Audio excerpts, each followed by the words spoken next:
நீ ஏன் ஏன் கவலைப்படுகிறாய்? நான் சொன்னேன், சார் சுவாமிகள், நான் பைலட்டா பறக்கணும்னு பார்த்தேன், பறக்க முடியல. வேலை அந்த வேலை எனக்கு கிட்டல. அதனாலதான் அவர் பெரிய பெரிய சுவாமிகள் இல்லையா, பகவத்கீதை ஓபன் பண்ணி 11th சாப்டர் 11வது சாப்டரை ஓபன் பண்ணி, அது விஸ்வரூபம், அதாவது லார்ட் கிருஷ்ணா விஸ்வரூபம் எடுக்கிறாரு.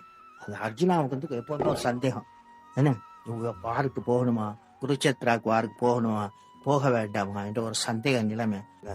ஆயிரக்கணக்கான சூரியன்கள் உதயமாகிறது போல் அவ்வளவு பவர்ஃபுல்லா இருக்கும். அந்த ஒரு உருவத்தை காண்கிறார் லார்ட் கிருஷ்ணா.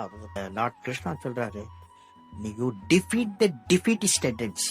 அதாவது டிஃபீட்டிஸ்ட் டெண்டன்சினா இடும்பைக்கு இடும்பை கொடு, இடும்பை உன்னுடைய மாஸ்டரா இருக்கக்கூடாது அப்படிங்கிறது எனக்கு படிச்சு காமிக்கிறார். அவ்வளவு பெரிய மனிதர், அவ்வளவு பெரிய குரு சொல்றார், நீ துன்பத்தை கண்டு ஓடாதே, துன்பத்திற்கு துன்பம் கொடு அப்படின்னு சொன்னார்.